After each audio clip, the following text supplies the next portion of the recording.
Washington wins their first round game, and we are joined by Jalen Noel and Noah Dickerson, and Coach Hopkins is also with us, and he will have his statement following your questions for the players. Again, please direct your questions to a specific player so that they will be able to answer, and it will also help those who are running the cameras and the audio to get their camera and microphones on the right player.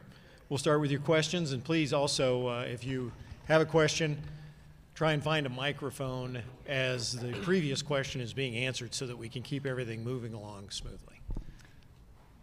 Coach, if you want to make your statement. Okay, yeah, really proud of our guys. You know, we came out in the first half, and Utah State hit us in the face early, and our guys showed a lot of poise. David got us on the board with his first three, and then we were able to settle down about the 6-minute mark. And I thought our defense was really, really good, especially on Sam Merrill.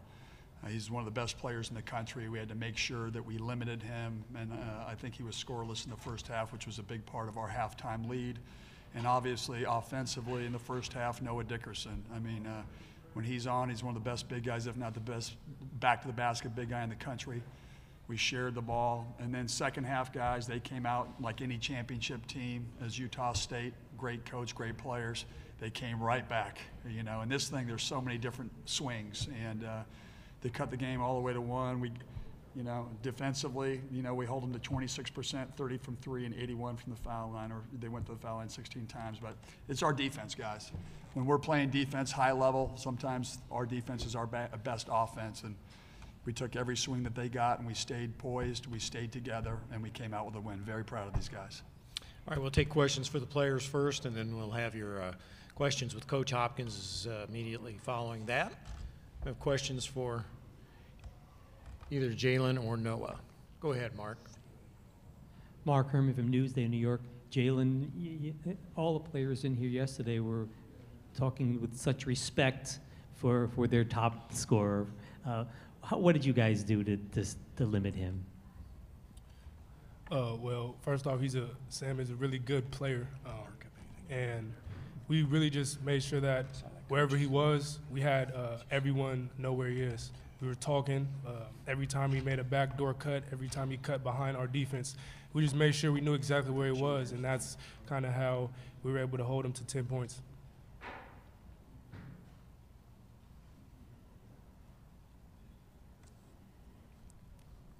Anybody else? No, I'll ask you if there were any panic feelings when obviously you got your team was in foul trouble there, and your rhythm was broken up by that, and as well as your usual rotation heading down the stretch. Not at all. You know, in practice we have so many different lineups, and you know it's next guy up mentality. So you know, Jamal came in here, did what he had to do. Nas came in, gave us great minutes. So you know, we're a team, and we all do it together. Go ahead, Mark. No, you guys just won a game in March Madness, which not everybody gets a chance to do. How does it feel? How does it feel to have won a game? It feels pretty good, actually. You know, I remember when I was a little kid, I used to watch this tournament all the time, hoping one day I had a chance to play in it, and you know, now I do. And so it's just special, you know, special opportunity. Jalen, teams always look different. You can watch them on video all you want, but once the game actually starts and the reality sets in as to what they are, it becomes a different game. What did you see in the first 5 minutes as you guys initially struggled that was much different than what you suspected it would be when you were just watching on video? Well, they played a lot more physical than we thought they did. They came out, like Coach said, they really punched us in the mouth with their physicality, and we were stunned by that, but we made sure that we just made sure that we were able to continue to keep playing as hard as we can, and when they push us, we just had to push back. Well, thank you both for coming. Congratulations on the win, and we may see you tomorrow, if not certainly in the game on Sunday. Thank you. Coach Mike Hopkins is with us. If you have questions for the coach, please grab a microphone, and I'll ask you the same question, Coach. What you obviously were looking at video of Utah State, much more lengthy than the players were, but What did you notice? You know what? At the end of the day, I got to give our staff an incredible amount of credit. These guys watched more film, were so prepared and ready for these guys. And these kids, you know, it goes back to executing your game plan. And so when you see a guy like Sam Merrill, who he can shoot it, he can pass it, he's intelligent, they're so well coached, their ball movement is as good as anybody in the country. They've got shooters. Brock Miller, every time he got the ball, I was a nervous wreck over there. He's just an incredible shooter. And then Keita, you know, what can you say about him? He's one of the best players in the country that nobody knows about, and everybody knows about him tonight. And so we knew the challenge was going to be very, very difficult. You know, we were able to just shut them down as much as possible. And Jalen had said, and Noah, you know, we try to prepare them for anything that they might come at us with. And for us, we're a good team when everybody participates. And it's been a different guy every night. And today, Nas Carter hit 2 big threes when the game was tight, and he's been prepared. He works. Jamal Bay had to come in. We lose our point guard for the last 8 minutes. They're pressing. We haven't been the best team against pressure. And I'm just so proud of the guys because they were ready, they were together, and they were poised. Thibault picked up his 4th foul. Was there hesitation as to what to do there? I had to get him back in. And listen, he makes the game different for anybody. And when you're playing against a team that has great ball movement and they get good offensive rhythm, you're going to be in trouble. And he disrupts rhythm. He disrupts offensive rhythm. You got to think about him everywhere when he's on the court. He's blocking, he's stealing. I think he's the National Defensive Player of the Year. And when he's on the court, there's a different air of confidence with our defense. And just happy he was able to stay out and not get his 5th foul. And hit a big shot. And hit a huge shot. Mike, how does your first tournament win with Washington compare to the first one you had as an assistant with Syracuse? As a player or as a coach at Syracuse?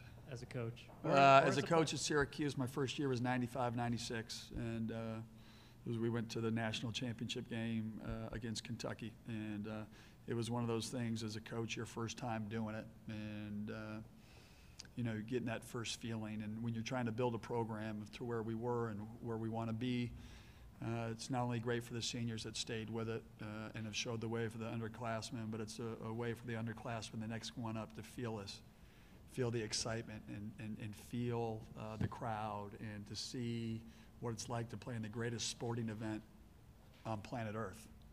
And it's a feeling you never want to give away. And so this elevates where we want to be. You know, we didn't come here to get in the NCAA tournament. The greatest thing that makes this great tournament is you have a chance to win a national championship. Doesn't matter if you're a 16, doesn't matter if you're a 15, doesn't matter if you're a 14. You have a chance to win a national championship. And I think, you know, I know our standard is going to be that's what we fight for. That's what we do. When we're in the trenches on the rowers, when we're riding those hills and we're trying to build that team, that's who we are. And, you know, I'm just excited to get that win and show those guys if we execute and we play together, we can accomplish anything. Mike, down here. You mentioned Noah being one of the better back-to-the-basket type players when he's on. Early in the game, he did get going. Was that by design, or was that something that kind of grew organically, I guess, within the game plan? We go. If you watch him last year when we played Arizona with DeAndre Ayton, he had 28 and whatever. He's you know, the thing this year and where he's sacrificed, where he's made us better is, you know, teams are double and triple teaming him. And he sacrificed a lot for the betterment of the team. And tonight they played a man-to-man. Early they doubled. We capitalized on it because he's a great passer if he's willing to, and he did. And then when they played a man-to-man, he's a problem. And having that option and that weapon down there is hard to guard. And we're lucky to have him on our team, I can tell you that. So, yes, by design. We play inside out. Back in the back. Go ahead.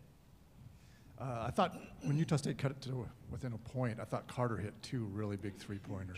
Was that kind of by design, or he just had open looks and took No, it? at the end of the day, what was going to happen, we knew, you know, they do a great job of packing the paint. They're one of the best 2-point field goal percentage defensive teams in the country. And so they go on the boxes and elbows, and we knew that they would double team. We knew that we would get open shots if we were patient and we moved the ball. And then, you know, it comes down to, you know, sometimes coaches in press conference like, well, we didn't make shots tonight. Well, we made them tonight. And like you said, I thought that was a big part of the game, the 2 threes. And he step in, wide open shots, and that's when we're at our best. Those are the shots that we make, and when we make threes. And so it was the unselfish passing and the guys looking for each other. And Nas Carter's probably one of the hardest workers on our team, and to see him have those moments was pretty special. You obviously don't like to talk about yourself, but can you just give us one example about how this experience is different than being an assistant coach in a big game like this? Do you see my hairline? I lost a lot of real estate the last 2 years and a lot of sleep. But you know what? It's, listen, I've dreamt my whole life of being in this position. And when you dream it and you get an opportunity, special. Can't lie to you, but I've always believed in surrounding myself with great people. My mom and dad stressed that my whole life. I did that with Jen, Shondell, and University of Washington, and coach kids I love to coach, and just trying to give them everything I know, and try to learn more to give them more. And that's what it's all about. That's what makes college basketball coaching so special, are these moments, and then dreams do come true. They say that 18 inches that you move over in a chair is the biggest 18 inches in sports. Would you agree? I don't know. I've been a basketball coach my whole life. I think that's the easy part. It's the organization, running a business. It's doing all those things. Basketball, I get there, I'm the nervous wreck before I go out there. And then when I go out there, man, I roll up my sleeves. I feel like I'm playing. And I've got 4 coaches and a staff that feel like they're playing too. And we're aligned, we're together, and that's what makes it special. It's been an incredible run, and there's more to come. First one's the toughest. Thank you.